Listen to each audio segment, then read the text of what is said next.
discuss this azeotropic and extractive distillation. ये concept बड़ा common है और इंडस्ट्रियल पॉइंट ऑफ व्यू से बहुत इंपॉर्टेंट है, और इसके पे हम एक्सटेंसिवली वो नहीं करेंगे क्योंकि इसकी जो तमाम मतलब के कैलकुलेशंस हैं वो बिल्कुल वैसी हैं जैसे आप पहले कर चुके हैं। हम पढ़ चुके हैं मल्टी कंपोनेंट मिक्सचर्स के लिए भी, बाइनरी मिक्सचर्स के लिए भी, कि कैसे हम number of theoretical plates calculate कर सकते हैं, तो वो वही होगा। लेकिन ये होते क्या हैं और इस तरह के जो प्रॉब्लम्स हैं उनको डील कैसे किया जाता है, ये ज़रा बहुत इम्पोर्टेंट है। तो एजियोट्रॉप्स, पहले तो इसको पढ़ने से पहले मैं आपको थोड़ा सा ये बता देता हूँ। वैसे आप थर्मोडायनेमिक्स में पढ़ चुके हैं, इसके डिस्टिलेशन चैप्टर के जो स्टार्ट में है ना, वो राउट्स लॉ और ये एजियोट्रॉपिक मिक्सचर्स के बारे में थोड़ी सी उन्होंने ब्रीफिंग दी है। लेकिन हमारा चूंकि कोर्स शुरू होता था फ्रैक्शनेटिंग कॉलम से, तो इसलिए वी स्किप दैट पार्ट। अब थर्मोडायनेमिक्स से रिलेटेड है ये, क्योंकि it concerns with the VLE diagram. मैं अगर थोड़ा पीछे जाऊं 544 पे, ये देखें, ये आप पढ़ चुके हैं, ये at the start of this chapter, distillation chapter.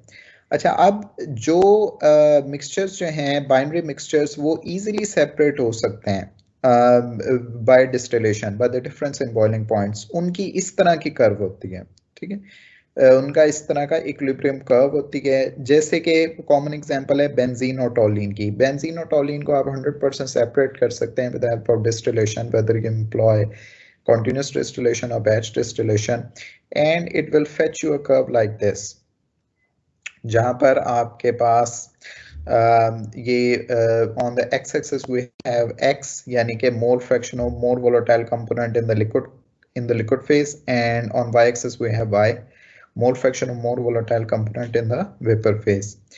लेकिन काफ़ी जो बाइनरी मिक्सचर्स होते हैं उनमें इस तरह की कर्व नहीं बनती, बल्कि इस तरह का आपके पास पॉइंट बनता है जो बी और सी में जैसे इन्होंने दिखाया हुआ है। For acetone carbon disulphide we have this, and for acetone and chloroform again we have a different sort of a curve, जहां पर बीच में जाके ये इंटरसेक्ट कर रही है with the x is equal to y line, ठीक है।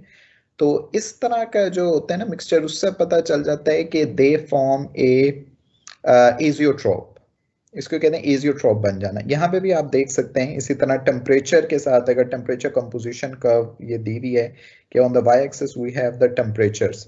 अब ये है जो फर्स्ट है बेंजीन टोलिन, ये बिल्कुल 100% सेपरेट हो जाएंगे। लेकिन for acetone and carbon disulphide you can see that कि एक पॉइंट ऐसा आता है, एक टेम्परेचर ऐसा आता है जहां पर कंपोजिशन दोनों की सेम हो जाती है, यानी कि liquid composition is equal to vapour composition. अच्छा, अब क्या होता है कि हर प्लेट पे सक्सेसिवली आपका जो मोर वोलेटाइल कंपोनेंट है वो वेपर्स में रिचर होता रहता है। यही होना चाहिए कि आपके जो वेपर्स हैं उनमें सक्सेसिव प्लेट्स पे जो मोर वोलेटाइल कंपोनेंट है उसकी अमाउंट बढ़ती जाए। लेकिन इनमें क्या होता है कि एक हद तक तो ठीक है, हो गया, लेकिन एक वक्त ऐसा आता है कि आपका जो लिक्विड है ना उसकी कंपोजिशन और जो लिक्विड से वेपर्स बन रहे हैं उनकी कंपोजिशन सेम हो जाती है। यानी कि अगर लिक्विड की इस पॉइंट पे मींस कि अगर लिक्विड की कंपोजिशन ये है कि एसीटोन यहाँ पे 80% है और कार्बन डाइसल्फाइड 20% है, तो इस 80 और 20% से जो वेपर्स बनेंगे उनकी भी कंपोजिशन यही होगी कि एसीटोन 80% एंड कार्बन डाइसल्फाइड 20%।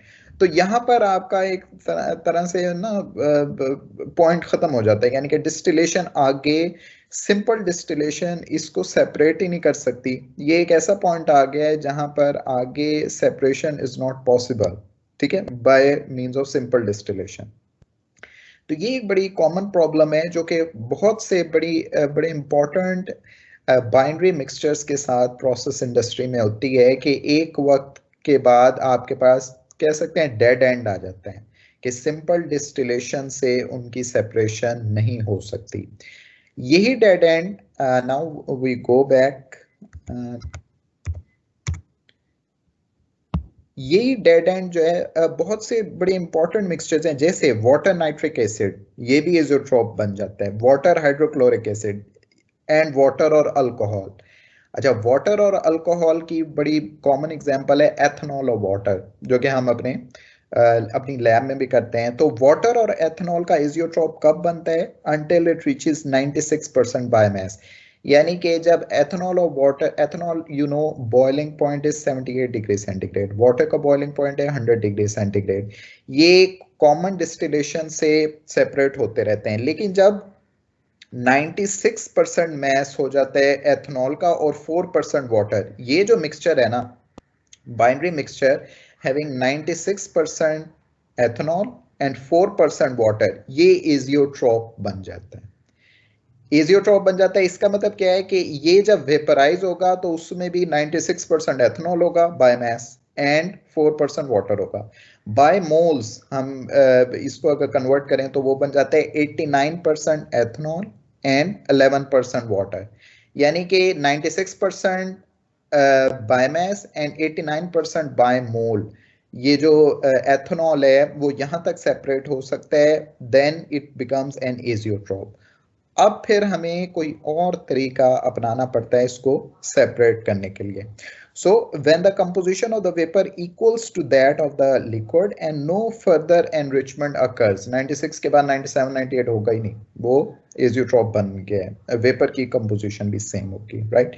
तो ये कॉन्सेप्ट बहुत से लोगों को नहीं पता, और ये बड़ा कॉमन क्वेश्चन है in your vivas, in technical question, कि एजियोट्रॉप होता क्या है। अब वो पता ही नहीं, वो कहते हैं कि बस वो दोनों पॉइंट मिल जाते हैं तो एजियोट्रॉप बन जाता है। नो, कि इसकी सबसे अच्छी एक्सप्लेनेशन जो कॉन्सेप्ट है वो ये है कि एक पॉइंट ऐसा आता है, एक कंपोजिशन ऐसी आती है मिक्सचर की जहां पर जब वो वेपर में कन्वर्ट होगा ना तो उसकी कंपोजिशन सेम रहेगी।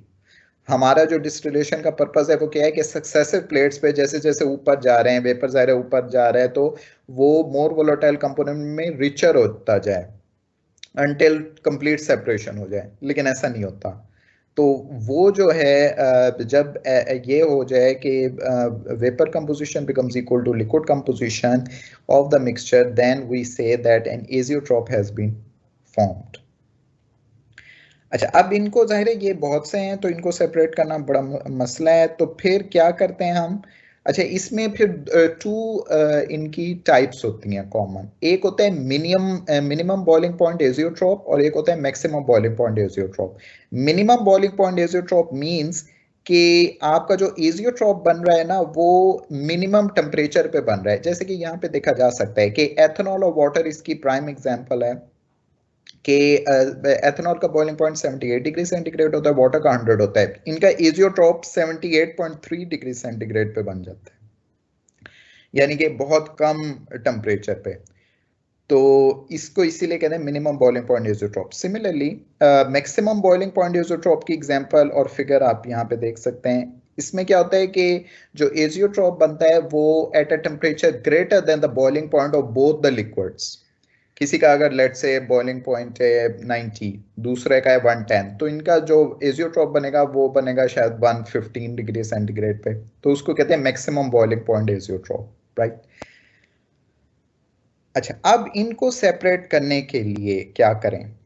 इन्होंने जो मैक्सिमम बॉइलिंग पॉइंट एजियोट्रॉप की एग्जांपल दी है वो है एन हेप्टेन और मिथाइल साइक्लोहेक्सेन का जो मिक्सचर है, जिसमें in which the relative volatility is only 1.08। अब आपको पता है कि जब 1 हो जाती है रिलेटिव वोलेटिलिटी तो सेपरेशन इज इम्पॉसिबल।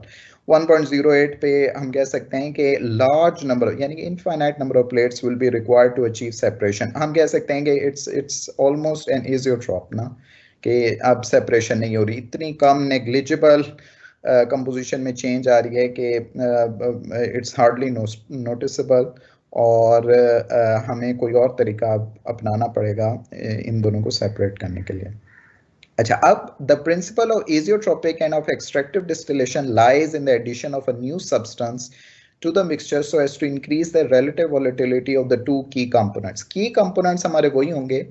अब एक तरह से हम ना बाइनरी डिस्टिलेशन को कन्वर्ट कर रहे हैं इनटू मल्टी कंपोनेंट डिस्टिलेशन, क्योंकि आप तीसरा कंपोनेंट ऐड कर रहे हैं, बाइनरी को मल्टी कंपोनेंट में कन्वर्ट कर रहे हैं, तीसरा कंपोनेंट ऐड कर रहे हैं, और वो जो तीसरा कंपोनेंट है उसकी जो प्रॉपर्टीज है ना उनकी बेसिस पर हम डिफरेंशिएट करते हैं एजियोट्रोपिक और एक्सट्रैक्टिव डिस्टिलेशन को सिंपली। तो Benedict and Rubin have defined these two processes as follows. अब इनकी डेफिनेशन देख लें। In azeotropic distillation the substance added forms an azeotrope with one or more of the components in the mixture and as a result is present on most of the plates of the column in appreciable concentrations.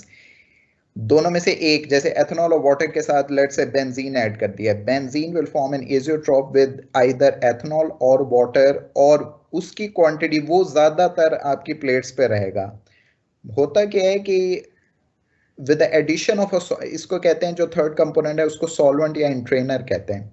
With the addition of solvent और entrainer जो relative volatility है ना वो disturb हो जाती है। Relative volatility 1 पे reach हो गई है ना, बाइनरी कंपोनेंट्स चूंकि सेपरेट नहीं हो पा रहे हैं, अब जाहिर है दोनों की कंपोजिशन सेम हो गई है लिक्विड फेज में और वेपर फेज में।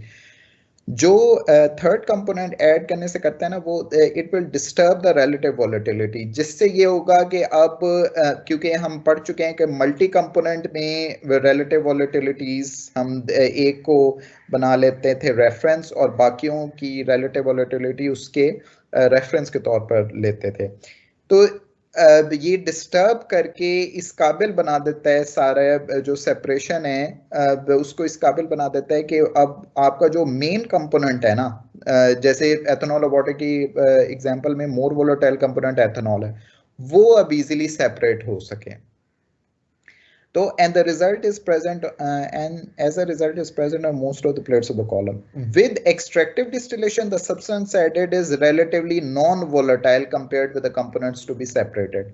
अब दोनों में जो मेन डिफरेंस है ना between azeotropic distillation and extractive distillation, दोनों में हमने एक थर्ड कंपोनेंट ऐड करना है, दोनों में हमने सॉल्वेंट या इंट्रेनर ऐड करना है। सिर्फ ये है कि एजियोट्रोपिक डिस्टिलेशन में जो हम सॉल्वेंट ऐड करते हैं वो मोर वोलेटाइल होता है as compare to the other two components. यानी कि अगर एथेनॉल और वाटर का मिक्सचर है, एथेनॉल का boiling point almost 78 degree centigrade, water का 100 डिग्री सेंटीग्रेड, उसमें हम थर्ड कंपोनेंट ऐड करते हैं जो इफेक्टिव है वो है बेंजीन। ठीक है, तो इस केस में हम बेंजीन ऐड करेंगे और उसका बॉइलिंग पॉइंट होता है 60 डिग्री सेंटीग्रेड, ठीक है तकरीबन। तो ऑन दी अदर हैंड हमारे पास एक्सट्रैक्टिव डिस्टिलेशन में क्या होता है कि दोनों कंपोनेंट्स में जो थर्ड कंपोनेंट ऐड किया जाता है उसका बॉइलिंग पॉइंट उससे कहीं ज्यादा होता है as compare to the two components. वो हम अब दोनों की example with the help of process diagram हम देखते हैं एजियोट्रोपिक डिस्टिलेशन और एक्सट्रैक्टिव डिस्टिलेशन की। तो देखें यंग जो थे उन्होंने 1902 में ये चीज 1902 मोर देन अ सेंचुरी अगो ये चीज देख ली थी कि जब एथेनॉल और वाटर का एजियोट्रोप बन जाता है ना तो अगर उसमें बेंजीन ऐड कर दी जाए, वैसे बेंजीन का बॉइलिंग पॉइंट होता है 80 डिग्री सेंटीग्रेड नॉट 60 सॉरी।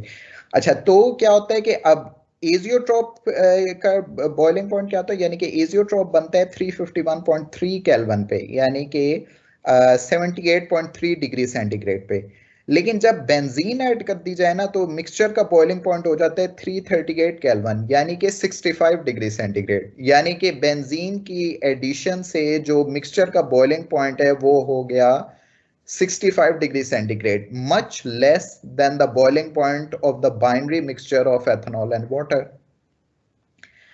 तो और इसी से जाहिर है अब बॉइलिंग पॉइंट कम हो गया, अब सारा वो डिस्टर्ब हो गया क्योंकि सारी डिस्टिलेशन किस पे बेस करती है, बॉइलिंग पॉइंट्स पे, रिलेटिव वोलेटिलिटी पे। तो उसने डिस्टर्ब कर दी, that is why separation easily हो जाती है। एथेनॉल आपके 100% आपको मिल जाएगा।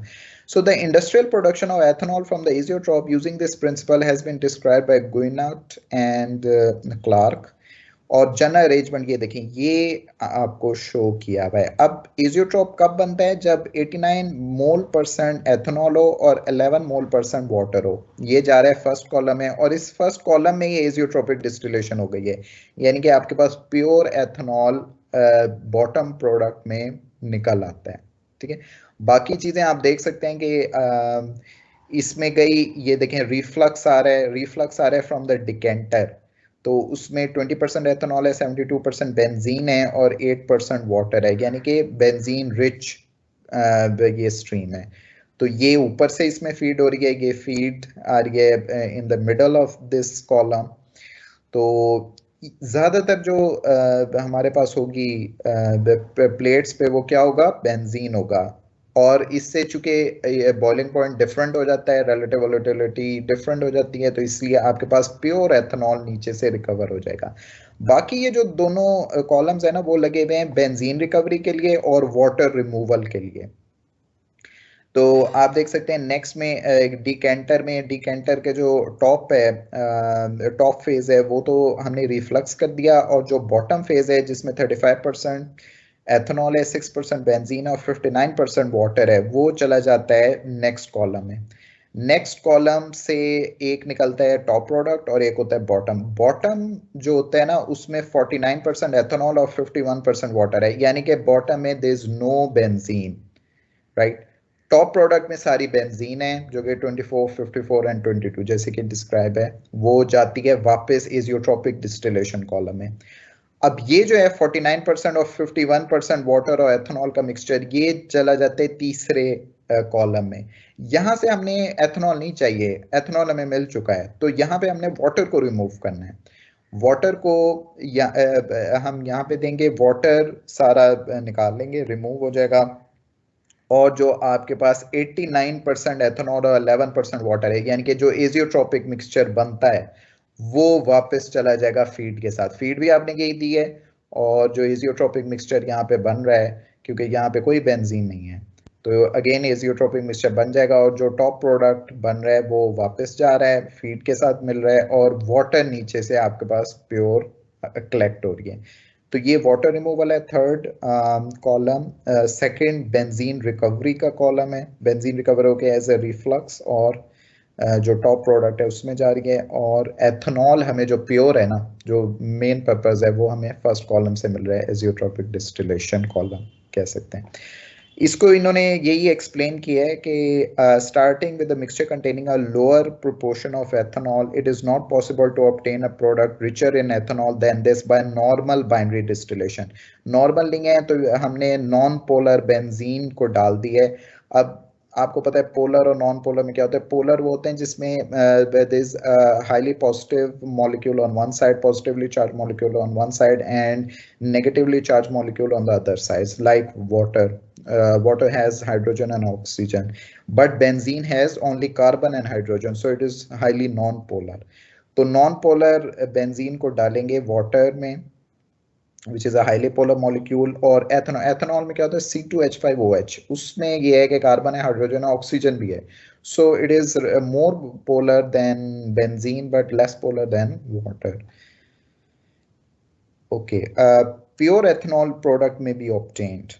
तो अच्छा, अब the first hour in figure, वही उन्होंने एक्सप्लेन किया है कि पहला जो है वो एजियोट्रोपिक डिस्टिलेशन करता है, प्योर एथेनॉल बॉटम प्रोडक्ट में आ जाता है। जो सेकंड है that is used for benzene recovery, and the third for water removal. ये जो फिगर है ये इन्होंने दिया है कि जाहिर है जब कोई ऑपरेट करने, क्योंकि ये तो सेंचुरी से ज़्यादा हो गया इसको वो हुआ है, तो बहुत से यूनिट्स इस तरह के लगाए जा चुके हैं जिसमें बेंजीन को यूज़ किया है एज अ सॉल्वेंट वाटर और एथेनॉल को रिकवर करने के लिए। तो ये data taken from one of such distillation columns, जिसमें आप देख सकते हैं कि ये इक्विलिब्रियम स्टेज नंबर्स हैं, और on the y axis we have the liquid composition. और ये तीन कर्व्स आपको, ये एथेनॉल की कर्व है, ये बेंजीन की, and then this is for water. यानी कि आप कह सकते हैं कि जब हम इस तरह का कॉलम लगाएंगे ना, तो ऑन द 14th प्लेट आपके पास जो वाटर होगा वो इतना होगा, तकरीबन 0.1 से भी बहुत कम है, 0.01, 0.02 समथिंग। और बेंजीन इतना होगा, yes, nearly equal to 0.4, and ethanol is this, nearly equal to 0.6, right? तो ये मुख्तलिफ प्लेट्स पे कंपोजिशंस हैं। बेंजीन जैसे जैसे प्लेट्स बढ़ती जा रही हैं, उसकी जो अमाउंट है वो बढ़ती जा रही है, because the vapours will be richer in benzene. Ethanol की अमाउंट जो है वो कम होती जा रही है, और वाटर की भी बढ़ती जा रही है। तो ये इस तरह का सिनेरियो बनता है आपका जब आप एजियोट्रोपिक डिस्टिलेशन करते हैं एथेनॉल और वाटर की। फिर आ जाते हैं extractive distillation. Now extractive distillation में बस फर्क क्या है कि जो थर्ड कंपोनेंट है उसका बॉइलिंग पॉइंट दोनों कंपोनेंट से बहुत ज्यादा होगा, ठीक है। तो a third component termed as solvent is added which alters the relative volatility of the original constituents, thus permitting the separation. वही बात है जो azeotropic में हुई. Okay, such a process depends upon the difference in departure from ideality because the solvent and the components of the binary mixture to be separated.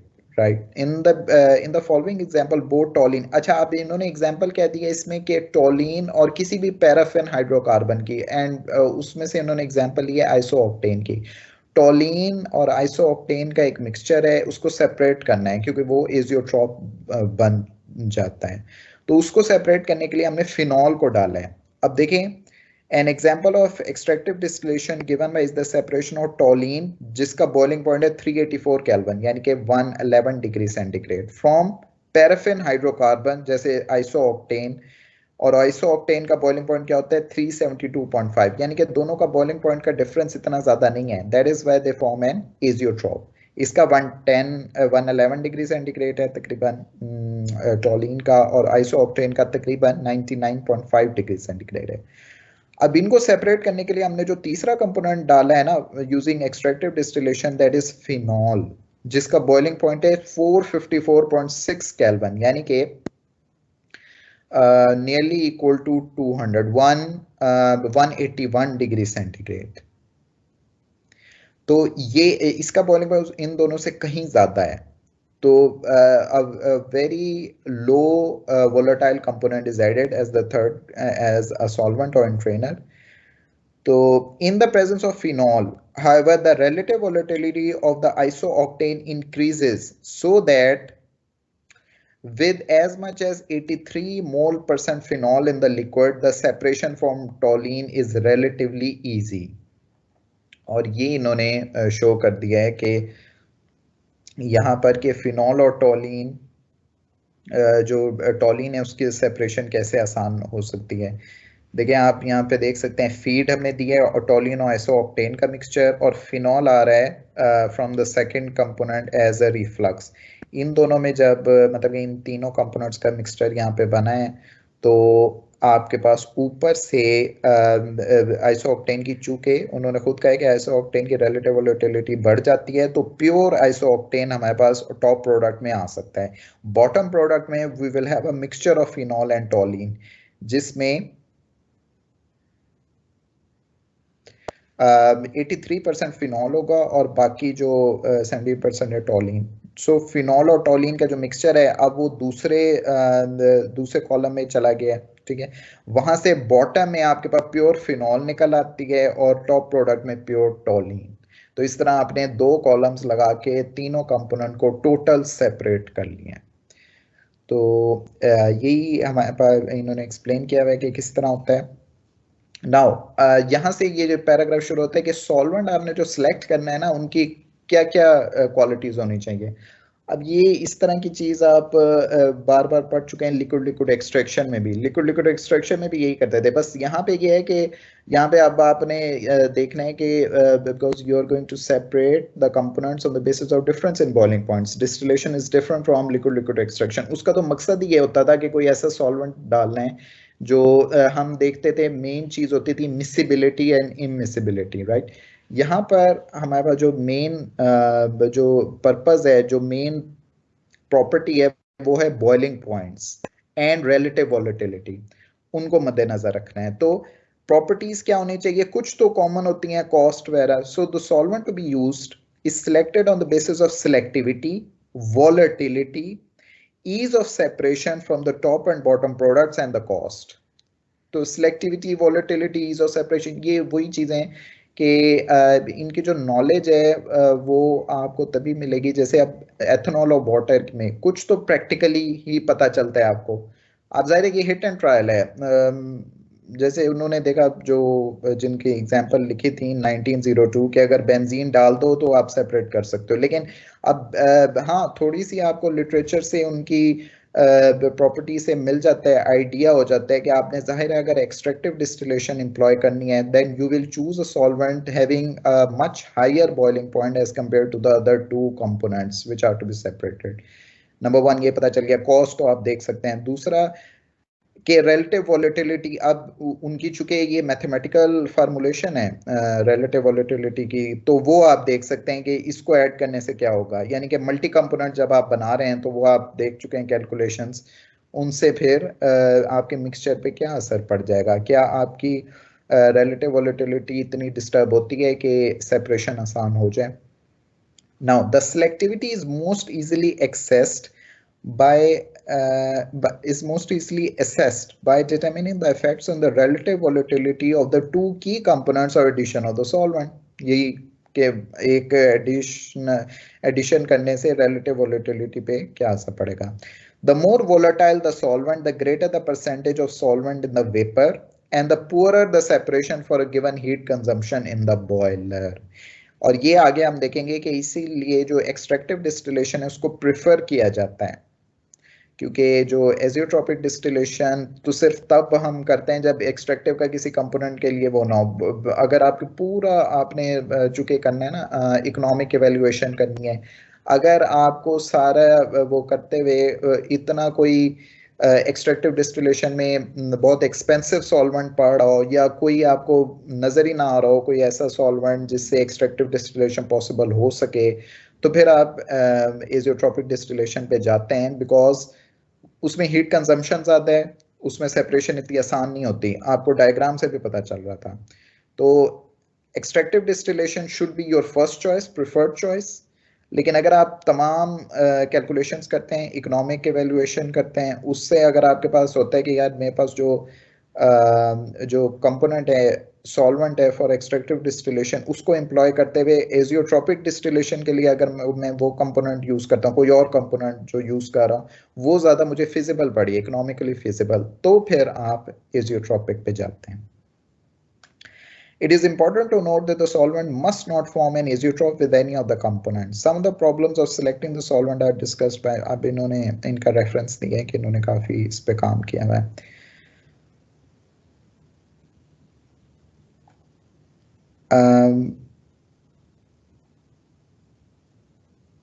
Okay तो इसमें फिर example दिए, अब एंड में वही बात की है जो अभी मैं आपसे कह रहा था कि extractive distillation is usually more desirable than azeotropic distillation since no large quantities of solvent have to be वेपराइज्ड।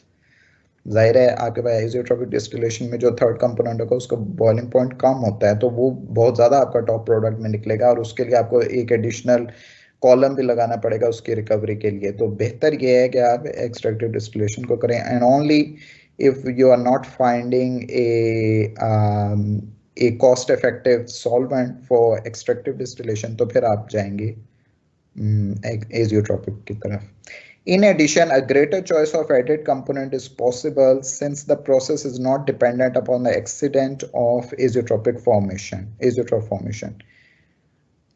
It cannot, however, be conveniently carried out in batch operations. Batch में ये है कि हम azeotropic distillation को prefer करते हैं।